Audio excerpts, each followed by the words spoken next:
Hi, my name's Harry, and I'm the director of ITOL. That's the Institute of Training and Occupational Learning.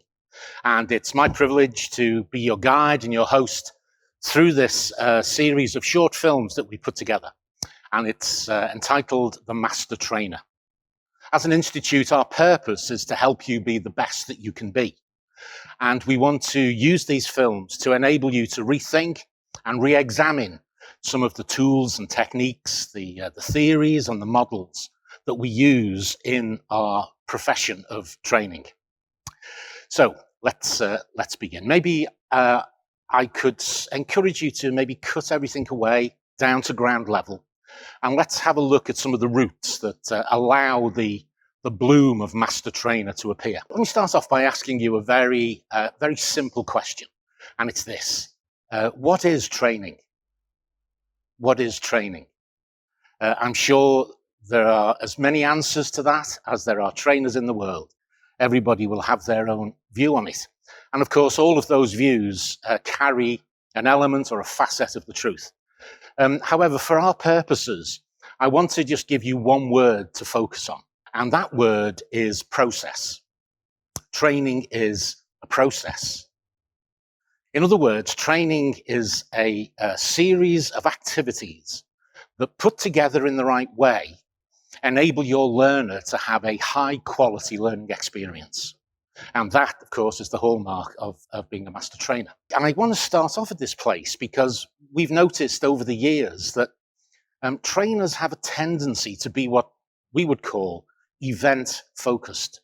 In other words, their attention is caught by the course or the workshop or that period of time where they're in front of the learners. And so they're focused on how to accommodate all of the learners, how to deal with difficult people, and all of that kind of thing. And that's great. That is something that we all need to do.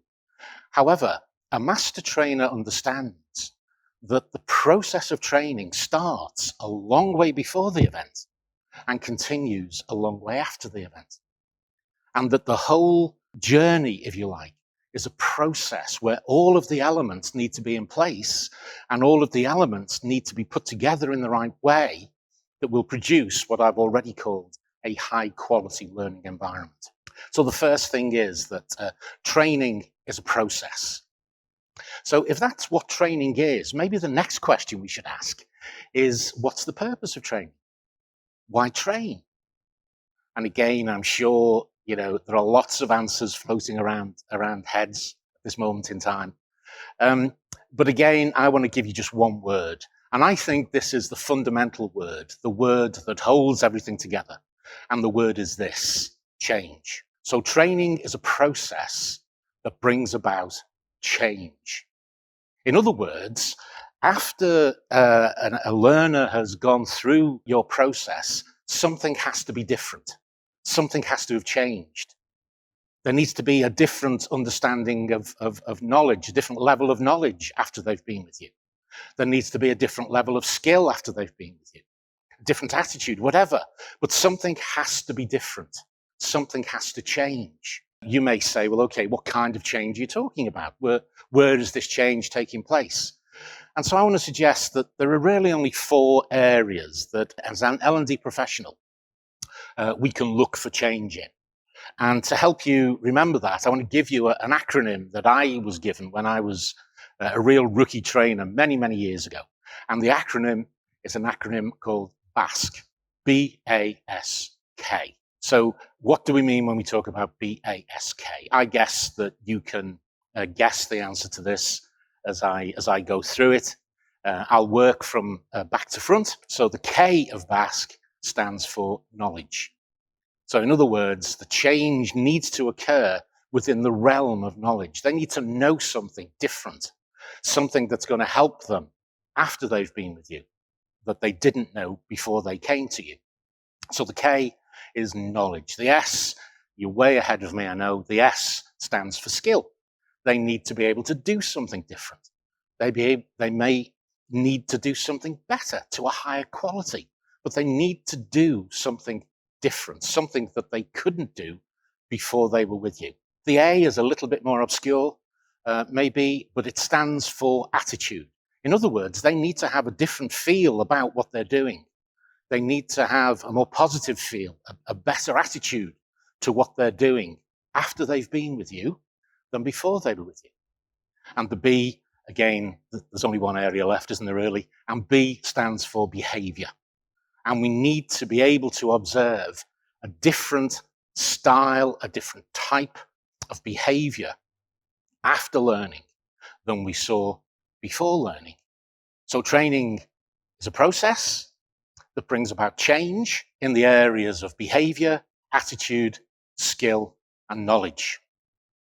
And of course, for many trainers, that would be where they would put a full stop. They would draw a line under things there because they would be happy to see that change occur.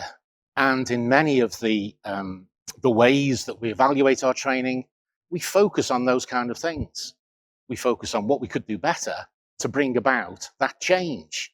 We sort of settle down, and we don't congratulate ourselves because we're not that kind of people, but we do get a certain satisfaction in the fact that we have seen change. However, the master trainer understands that that is not the end of the journey. The journey actually continues a long way after the event and has a destination in the future. And so the change that is required is in order to bring about performance improvement.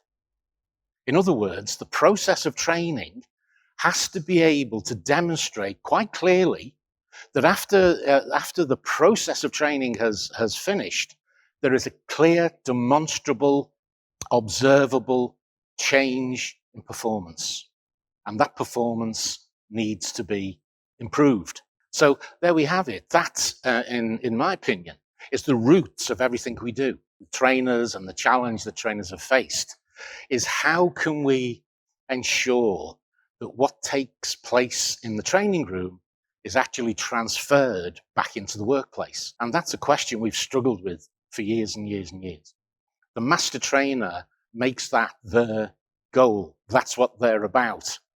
And so the roots of this definition are the roots that will bring about that real, demonstrable, observable change that will not only improve the performance of the individual, but improve their team performance, the performance ultimately of the organization. But just as importantly, as they see success, then you as a trainer share in that success, and your reputation rises, and you become known not only as an L&D professional, but as a master trainer, someone who can be called on, first of all, to sort out the problems of performance that occur in organizations. So there we have it. That's a short introduction to where we're going. As we go through the rest of these films, we want to focus our attention, as I say, on the tools and techniques, the theories, the models that go into our profession. We want to examine them, take them apart, explore them, see if we can put them back together again in a more workable way. And I'm sure that if you stick with us, then you'll be able to latch onto something that will elevate you to that next level where we want you to be, the best that you can be. So as I finish, maybe I could just ask you to do a couple of things for me. Just below me here, there is an opportunity for you to pass comment. Now, I know many of you have got lots of experience in the profession, and I would love to hear your take on this. And the way you can do that is just by going to the comment section and passing a comment. And I promise you, I'll look at everyone and I'll respond where I can and where I need to. And I'm sure I'll learn from your experience as well. So that would be really good. So thank you very much for your attention. And until next time, goodbye. Hi, thanks for watching that film. I hope there was at least one thing you could take away with you. I want to keep you just for 20 seconds more because I want you to do something for me. This is a brand new channel, as you know, and we've got a load of things that we want to do with you. We've got a ton of stuff we want to give you.